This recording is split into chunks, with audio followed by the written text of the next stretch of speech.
In this lesson, we will go through the bouncing ball animation problem within a 3D package. And the first thing we're going to do is go through a poor way of doing it, because it's instinctively the very first way you might try it. And in fact, if you go online and you look at YouTube videos and YouTube tutorials, often this is the way that they will approach it. So what I'm going to do is I'm going to add a mesh, I'm going to add a sphere, so this is going to be my bouncing ball. Now, one thing about Blender, which is what I'm using, it's very hotkey heavy. You need to work out all the hotkeys before you can start doing things. So if you're not following along this little section, that's totally fine. The point is to show you what happens if you don't follow a good process in 3D. Because 3D might feel like it's easier than 2D because the computer does a lot of the work for you, but very, very quickly, if you don't have a good process, the whole thing gets out of control really quickly. So currently I'm in animation mode. And in animation mode, I've got the 3D viewport enabled. And down here, I've got the dope sheet enabled. And I've got the graph editor enabled. And the dope sheet just allows us to work out where all our keyframes are. And currently I have the keyframe enabled. So I'm just going to be able to move the ball along in an area and it will automatically set my keyframes. So I've decided that this is going to be the start point for my ball. And I reckon I might just move it along sort of a few frames and I'll move it to here. Maybe this is a good spot for the ball to land, and then I'll move it on a little bit. And I'm not really thinking very much about timing and spacing, which is the #1 idea of animation. It's the key principle really, and I'm not bothering because it's just so much easier to let the system work it out for me. So now I've got some form of movement. It doesn't look quite correct. And so to try fix that, what I'm going to do is I'm going to go to this graph editor. And in the graph editor, you'll see if I expand this object transform, I've got a whole bunch of options here. And for the moment, I'm going to hide ones that don't really matter to us. And the most important one that we're struggling with right now is the Z location. So you can see this is how the ball moves up and down in the scene. And as the ball moves down, it's not really moving along bouncing lines. So I'm going to try achieve that right now.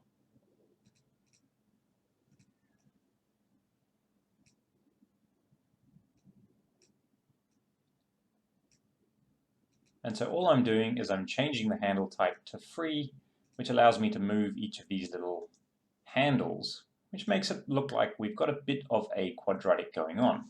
So let's have a look at the bounce now. And you know, look, it's a little bit better, but it still doesn't feel quite right. I'm not really sure why.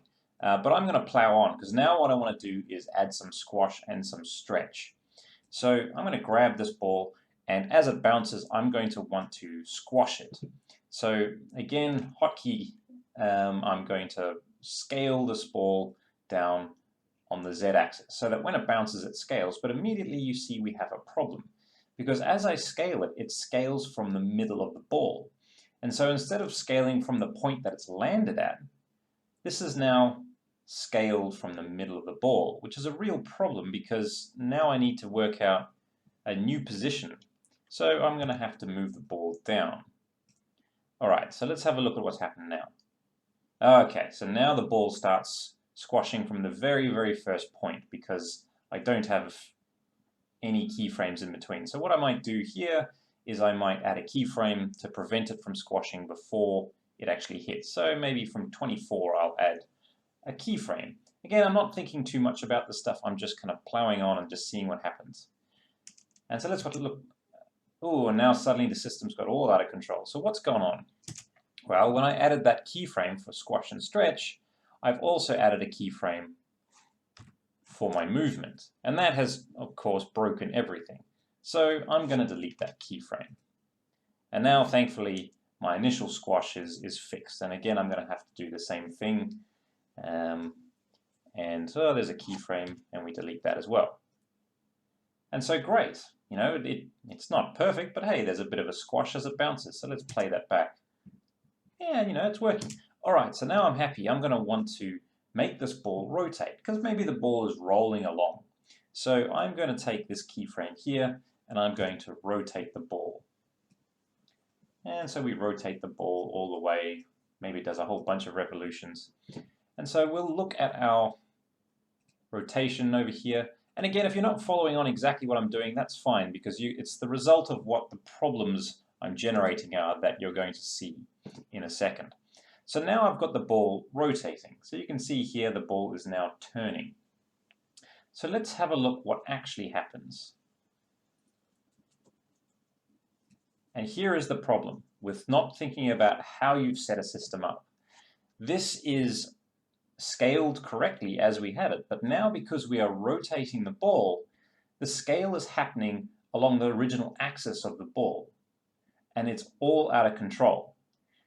And this has become a huge problem for us, because now, how do we fix this system? The ball is rotating correctly, but how do I scale as this ball rotates? I'm going to have to drop down keyframes for every single moment. And you'll notice that the keyframes are not really aligned properly. There's no rhyme or reason why I've chosen all of these keyframes. And so the key idea here is that when you start to animate in 3D, it's much more difficult than 2D in terms of the technical setup. You have to think very carefully about what your animated object is going to be set up like for animation. And the second thing is, the principles of animation don't change just because you've moved to a computer. In fact, you can see very clearly that it gets vastly more confusing if you haven't followed the key principles of animation, because now, how do I fix this system? I've got so many different things going on. You know, if I look at all of these graphs in here, it's an absolute nightmare to look through and try fix up. And very quickly you will lose control of your animated system if you haven't set it up and followed the principles of animation carefully. So that's the key starting point of this lesson. When you approach animation, the principles of animation always apply, and the technical setup of a scene is very important. So what we're going to do now is go through how to set up the scene to make your life easy so that you don't lose control of the setup.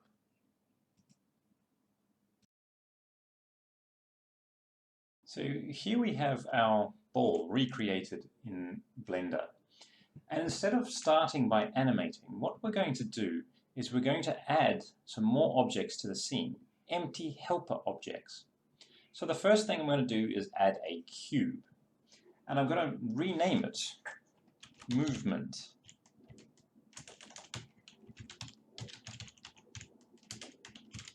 Movement Controller.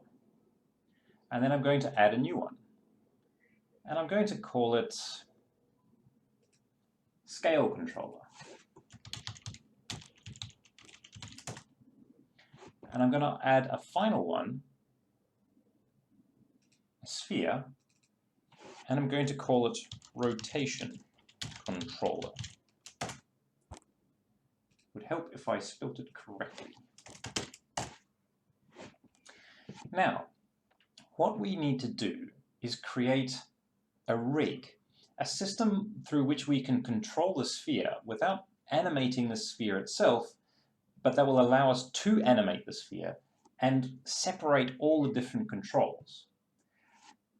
It might sound confusing, but the way we do it is with a parent-child relationship.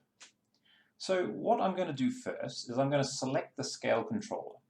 I'm going to click and drag onto the movement controller. And as I do that, I'm going to press Shift and then drop it. And what that's done is it's made the movement controller the parent of the scale controller. And then with the scale controller selected, I'm going to move the scale controller to the very base of the ball. And in doing so, now I have a contact point for the base of the ball, which means that when the ball rotates and it bounces, it will now scale from the base rather than from the middle. And then finally, I'm going to drag and drop the rotation controller onto the scale controller, and then the sphere onto the rotation controller itself. And so now what I have is a rig where the movement controller controls the movement of the entire system. So I can move this up and down, and everything follows. Where the scale controller controls the scale. So if I want to animate the scale, I only animate on the scale controller. So here we have some scale, and you'll see that it's only scaling from the base of the ball. In other words, when the ball hits the ground, that is where the squish will start to happen from, rather than from the center of the ball. And now finally, I can rotate the system separate to the movement and the scale. So here we have, I've selected the rotation controller, and I'm going to rotate the system. And you'll see that if I rotate 90 degrees, the ball is now rotated a full 90 degrees. And if I try scale it with the scale controller, regardless of the fact that it's 90 degrees, it still scales in the direction that I want it to. And so this is the basis of how we might start animating the ball. There are other ways to set up the rig. In fact, in 3D, there are many different solutions to any problem. But this is one way in which we can manage the system. It's important that when you do start animating, that you remember to only apply the animation type to each particular controller. So don't scale the rotation controller, don't scale the movement controller, only move the movement controller, scale the scale controller, and rotate the rotation controller. If you don't follow that principle, this system will fall apart. So now that we're ready to animate our ball, we revisit the principles of animation from the 2D exercise. And the first thing we need to remember is that we need to work out our frames. We need to work out where are the keyframes, how many frames per second are we animating at. And so if we go back to Blender, we can check and see that we're actually running at 24 frames a second. So under the output properties, you can see the frame rate is 24 frames a second. So we're animating with the same rules as we did with the 2D animation. So when we look at our keys, the dope sheet is a way of managing your frames. So the graph editor allows you to look at the transitions, to set the timings. The dope sheet allows you to work out exactly where each of your keyframes are. So in this example, we might want the ball to fall for exactly a second. So instead of arbitrarily moving these frames forward, we choose 24 because we know that we're running at 24 frames a second. So now we might move to our first keyframe position. And then from there, we will move forward, again, not an arbitrary number, but the exact number of frames that the system requires.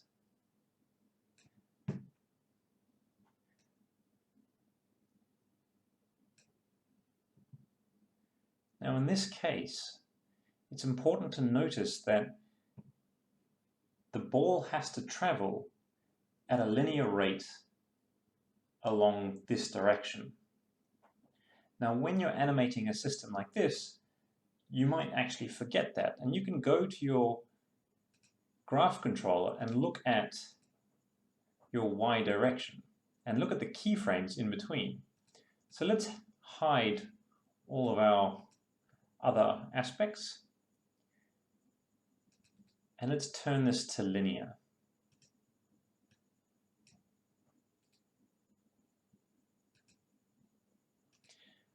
And so you can see we've already made a mistake that we need to fix before we can progress.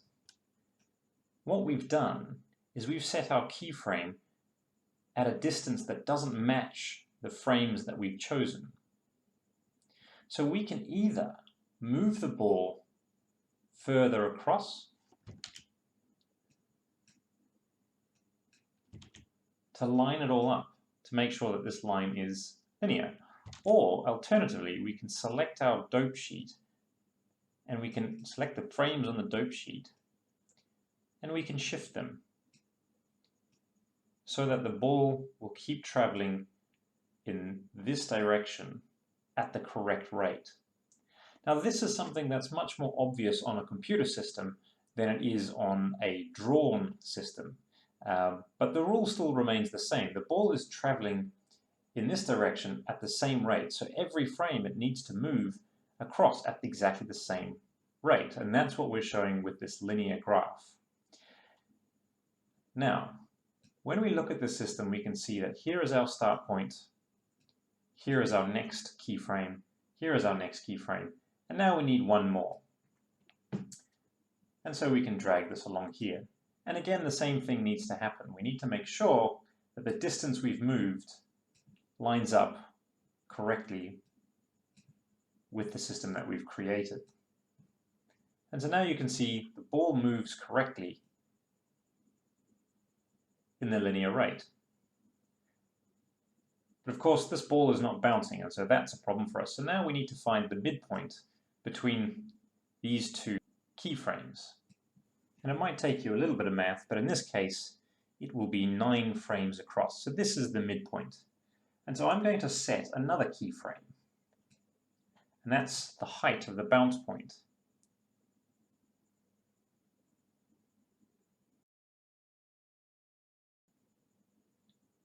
I'm going to set my other keyframe, and let's have a look at our Z location. And so we can see the ball is now bouncing, but of course, like before in the previous example, it's not bouncing correctly. So we need to change our handles and create a parabolic system.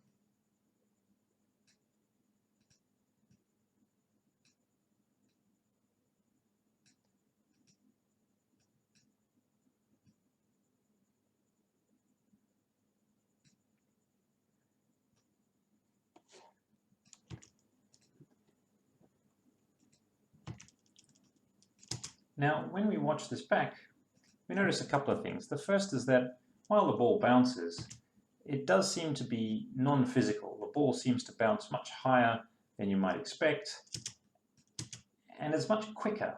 It doesn't feel quite right. And part of the reason for that is that we have eyeballed, again, without using a specific technical approach, we have come unstuck. We've kind of eyeballed the parabola. Now, Blender and all other 3D packages has a way of achieving that specific thing. Now, the point of this exercise is not to teach you how to do that, only to say that it does exist, and this is the approach that you need to use in order to actually achieve a proper result.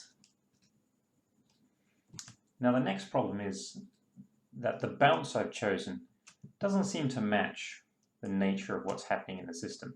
So I might reduce the height of the bounce.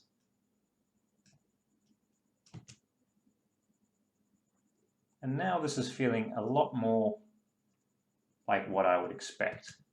And I might add a little bit more of some travel. And again, making sure that it remains at a constant rate across the screen. Great, so now I'm quite happy with the path of this ball. What I want to do is add some squash and some stretch. Not a lot, because that's not particularly what's happening in this scene. So what I'm going to do is I'm going to reveal the Z scale, and I'm going to create a keyframe for my scale controller. And you'll notice with the scale controller that in fact there are currently no keyframes. And that's because we've only animated the movement controller. The scale controller has no keyframes whatsoever. So this allows us much higher level control without affecting any of the movement keyframes that we've already created. So I might create a scale key here, and then move back 1 frame to remove that key's effect just before it hits. So we're watching, and then as it hits, it squishes. And of course, once it's bounced, the squish has then been removed. And so now, when I play this through, it's quite an intense squish, and we probably want to add a little bit of a stretch to it as well.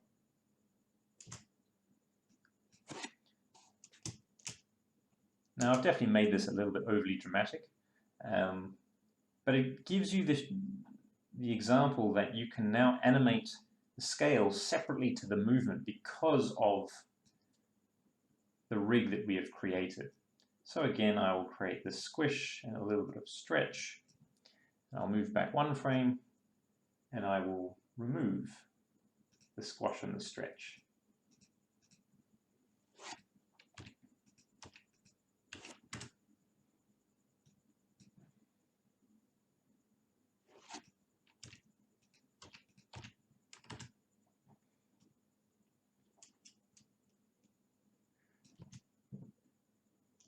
Now, of course, you could add a whole bunch of stretch as it comes down here and maybe a little bit of a wobble and all of those things. But the point of this tutorial is really to just show you some of the steps that you can take in order to achieve a proper rigged animation system. So now the last thing we want to do is create a rolling ball. We want this ball to have been rolling all along. And because the rotation controller is separate to the entire system, we can simply animate two keyframes. One at the end of the animation system.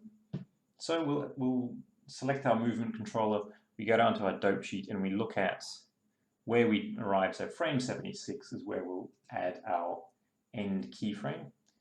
And we'll try that again, and we'll rotate.